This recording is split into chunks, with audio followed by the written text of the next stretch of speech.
Real Madrid are in that scary zone where one match can decide a coach's future.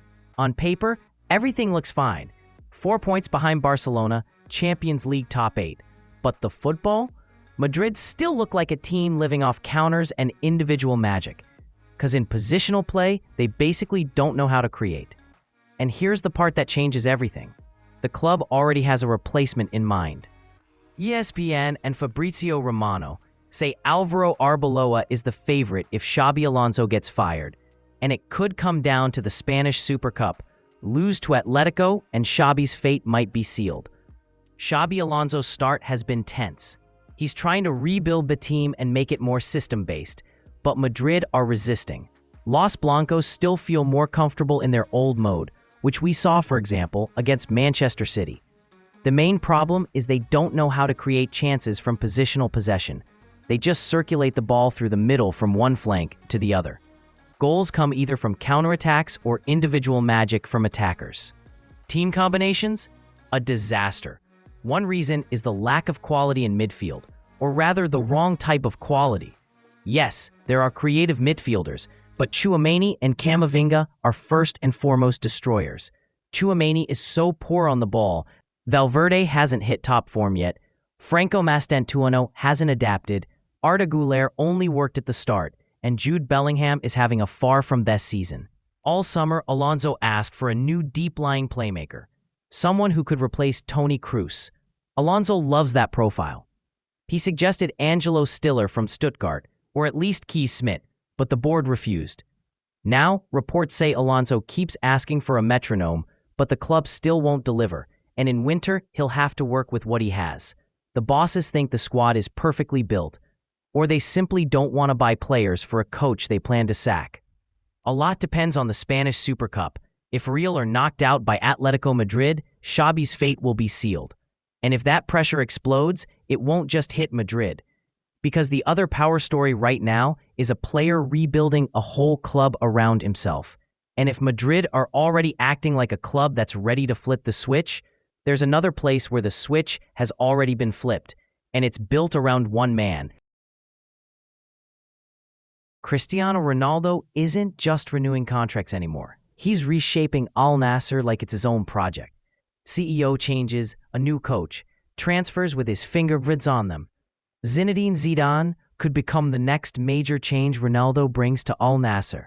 In the summer, Ronaldo signed a new contract and effectively gained influence far beyond the role of a player. Since then, Al-Nassr have gone through systematic changes. They replaced the CEO with someone from Ronaldo's inner circle, essentially a childhood friend. Then they hired a new head coach, a specialist Ronaldo had previously praised while working at a direct rival. At the same time, they launched the transfer campaign. The loudest story was the signing of João Felix, in which Ronaldo allegedly took part directly. So far, the strategy is delivering. Al-Nassr lead the Saudi League, score the most and concede the least. By both performance and numbers, they look like the most stable team in the league right now. Everything suggests they could finally win the long-awaited title. But Ronaldo's reforms might not stop there. Journalist Edu Aguirre claims Cristiano's next step is to invite Zidane to Al-Nassr. Zidane is still considered one of the most high-status coaches in the world and has long been linked with the national team job after the World Cup. But in modern football, that's not necessarily a restriction. Doing both club and national team work isn't unheard of. In Al-Nassr, Zidane could be offered conditions no one in Europe would give him. Money won't be a problem, there's less constant pressure, the squad is strong, and with Ronaldo inside the project, the hierarchy is clear. Add one more successful project to the resume, it sounds tempting. For now, it's just rumors. But the logic of what's happening suggests Zidane joining would fit perfectly into the course Ronaldo is setting. If Cristiano truly intends to finish the reform, the next step could very well be exactly this.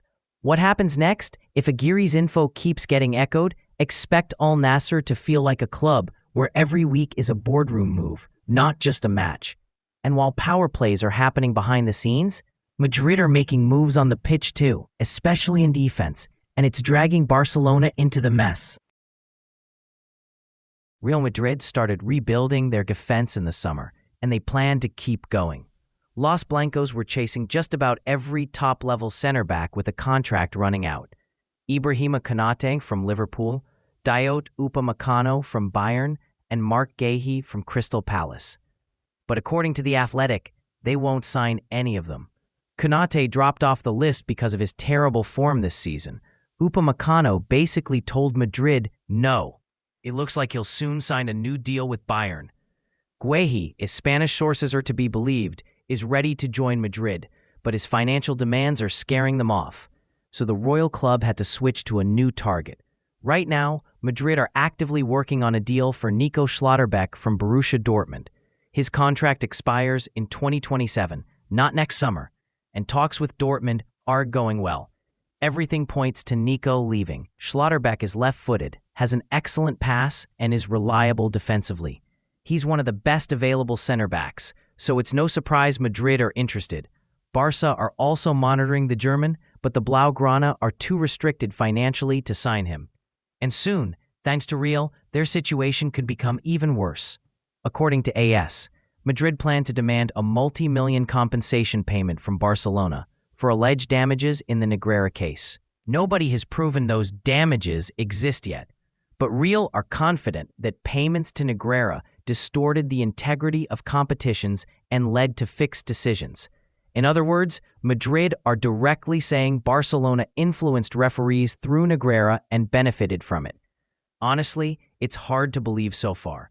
First, in those years, refereeing mistakes went in Madrid's favor no less than in Barca's. There's even statistics on that. Second, Negreira reportedly received about €450,000 a year for reports. That's peanuts by football standards. From a Madrid story to a club that might be forced into the market. Liverpool won't buy Semenyo and ain't selling Mohamed Salah in winter.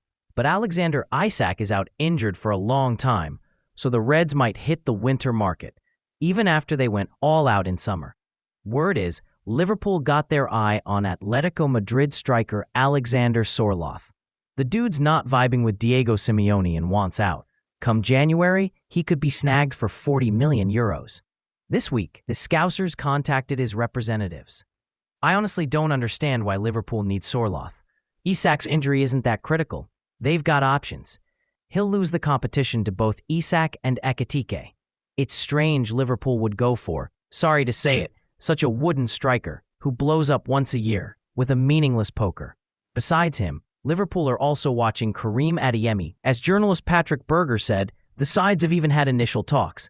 Adeyemi can be bought very cheaply. Dortmund would let him go for €23 million. The reason is simple. The winger is desperate to leave, has already informed the club, and recently showed attitude on the pitch. After being substituted, he ran straight down the tunnel and got a reprimand and a fine. Liverpool want Adeyemi for more variety up front and a deeper bench.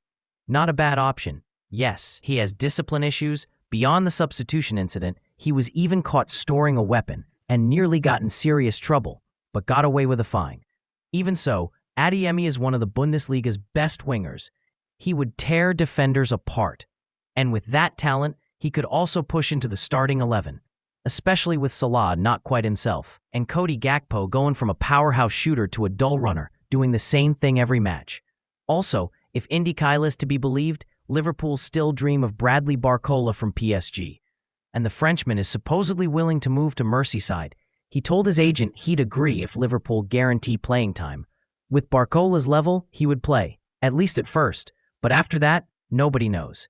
At Liverpool, even Salah doesn't have a guaranteed starting spot. Another coaching story, but with a totally different vibe. A mid-budget club finding a top-level.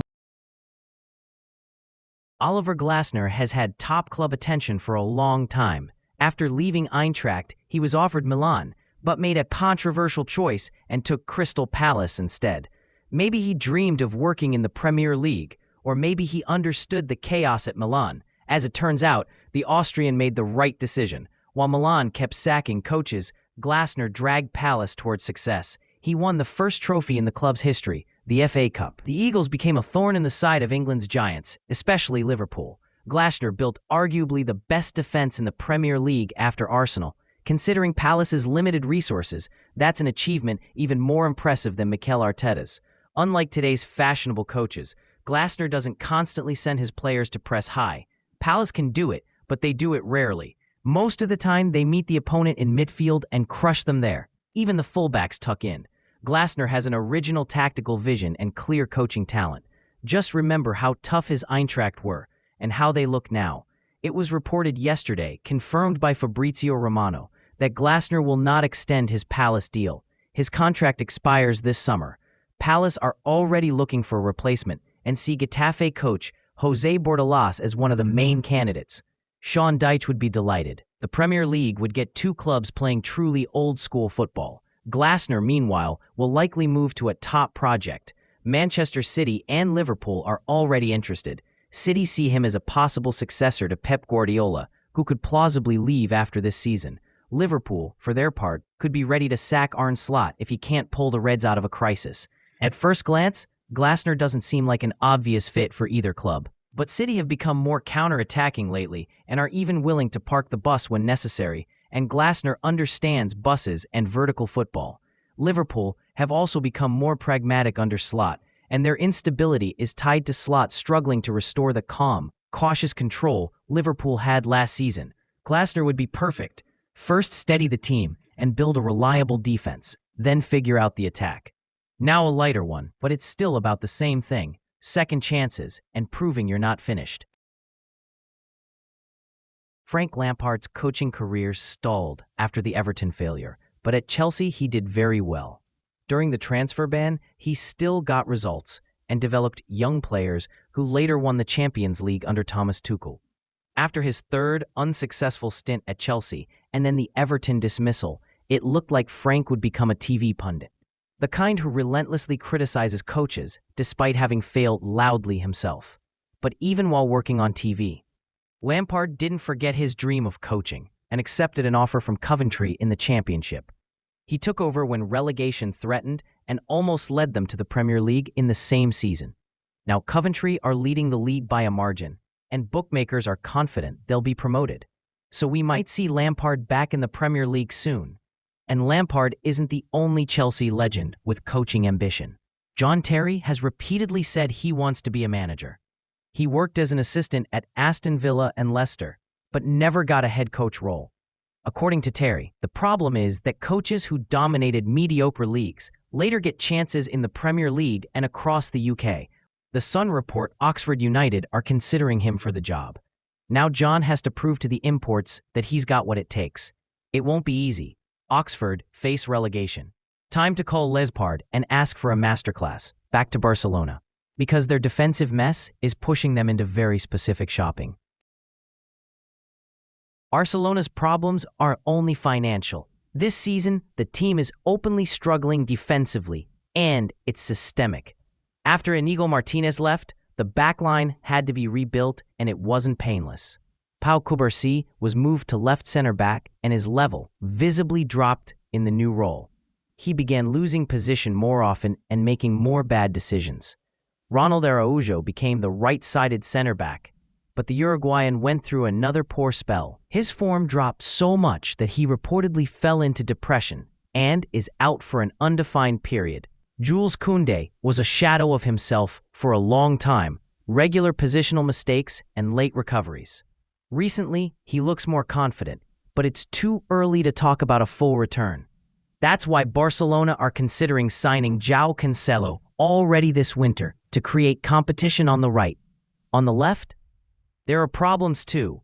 Alejandro Balde is in another dip. His form is unstable. It really looks like he drops off almost every other season. To shake things up and strengthen the position, Barca are considering bringing back another academy graduate, Alejandro Grimaldo. The club tracked him even during his Benfica peak, but missed the moment. Now they want to bring him back from Bayer Leverkusen. Sources say the transfer could cost around 20 million euros. A reasonable sum for a player with that level of stability and production. In his best season, Grimaldo produced 33 goal contributions. Numbers even top attacking midfielders would envy. Grimaldo wouldn't be a direct replacement for Balde. More of a rotation/competition option. He would reduce the workload on the young fullback and also keep him from Raslav Latza. For Barcelona, who can't throw money around, It looks logical and well-planned. And one small off-field note, rumors say Balde has a new girlfriend, and maybe that also plays a role in the current dip. We've seen personal life affect young players' form before, and if you want pure transfer market pragmatism, this is it. Barcelona and Juventus are set to clash on the winter market and are targeting Marcos Senesi from Bournemouth and Diogo Leite from Union Berlin. Senesi's contract expires in the summer. He plays in an intense pressing team with a high line, and in terms of the percentage of successful progressive passes, Senesi is said to be among the best in the world, which makes him an ideal candidate for Barcelona. Barcelona are also looking at Axel Disasi from Chelsea. He's inconsistent and not exactly a great passer, but physically powerful and could be available for pennies, maybe even on loan. Chelsea don't really need him. Still, I'd bet on Barcelona signing Bournemouth center-back. He's similar to Inigo Martinez and could become a worthy replacement, including in leadership qualities. Disasi is unlikely to offer that, and he'd also have to adapt to a new language environment. Barcelona need a center-back right now because of Christensen's injury. Senesi is Argentine and could connect with teammates immediately. Meanwhile, while Barca are looking at Disasi, Chelsea are reportedly planning a move for a former Barcelona player. Sky Sports say the Blues want to buy Vitor Roque from Palmeiras. He flopped badly first at Barca and then at Betis, but back in Brazil, he's been revived this season. 16 goals in 33 games. Roque is still very young, so he fits Chelsea's policy. But I don't really understand why Chelsea keep buying strikers who don't guarantee goals. If they signed someone like Osimhen, they'd lock down the number 9 role for years. Faith in youth hasn't paid off so far. The current Ballon d'Or holder, Ousmane Dembélé, has collected almost a full set of individual awards this season. He won FIFA's The Best and also got Best Forward from the statistics portal IFFHS. Rafinha ended up trophyless in this race, and with that, attention is gradually shifting to the next Ballon d'Or, and it's getting more interesting. Goal published an updated ranking of favorites for the 2026 Ballon d'Or. At the top right now is Harry Kane. The Bayern striker is having an outstanding season and is currently the most prolific player among Europe's top 5 leagues. 19 goals in 15 Bundesliga matches. Second is Erling Haaland. He has the same number of goals, but it took him 17 games. The difference is small, but in these races, it matters. Haaland remains one of world football's main faces, so nobody is surprised. Third is Kylian Mbappe. The Real Madrid forward stays among the leaders, even though the team's overall season hasn't been smooth. But one important detail stands out. Previously, these rankings were always topped by Lamine Yamal. Now the Barcelona winger has dropped to 4th. Another noteworthy point is Lionel Messi being in the top 10. With Inter Miami, he has already won 2 trophies and is showing phenomenal output. Think about this. In 34 MLS matches, including playoffs, Messi scored 35 goals and provided 23 assists, 58 goal contributions in the league alone, almost 2 goal contributions per match. Even accounting for the league's level, that's elite, and the World Cup is coming. Argentina enter as one of the main favorites. If they go deep in the knockout rounds, Messi will be seen as a real Ballon d'Or candidate. If he actually wins it at 39, it would be unique, the oldest modern-era Ballon d'Or winner. And given how the season is going, that scenario doesn't look like pure fantasy anymore. Close with chaos football, the kind you watch with your head in your hands. Boxing Day used to be a true football holiday. You could sit all day and watch match after match. At least that's how it was before. But yesterday, in the Premier League schedule, there was only one game. The league moved away from the tradition. The explanation is simple. The calendar is already insane. And a full Boxing Day would do more harm to players and the intensity of matches than it would bring joy to fans. Blame FIFA and UEFA for the overall increase in the number of games. As for the match itself, it was absurd as expected. Manchester United were without Bruno Fernandes and Kobbie Mainoo due to injuries. Their main center-backs, Harry Maguire and Matthijs de Ligt, were also out. Several players were away at AFCON, and Mason Mount got injured again. Ruben Amorim had to patch holes with whoever he could. Young Aiden Heaven started again in central defense, while left-back Patrick Dorgu played as a right winger. The Dane has had a difficult season, but in this new and unusual role he delivered a strong performance. Good dribbling, timely passes, recoveries, and a beautiful volley goal. United finished the match with a back four: Malaysia, Heaven, Fredrickson, and Yoro. The most surprising part is that even with that lineup, they managed to take 3 points against Newcastle. How? I honestly don't know. United's defense was awful, but the Magpies played like everyone had ADHD.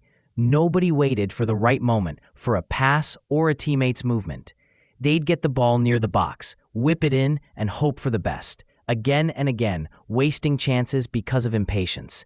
Amorim tried a back four, and it looked better than the back three. Maybe the coach will finally rethink things and become less stubborn about that system. Congrats to United on a hard-earned win. In their current condition, those 3 points are extremely valuable. That's all for today. Thanks for watching and subscribing. This was your daily dose of football. Peace to your home, and Joga Bonito, friends. If you want the next episode to go deeper on one story, write which one and why.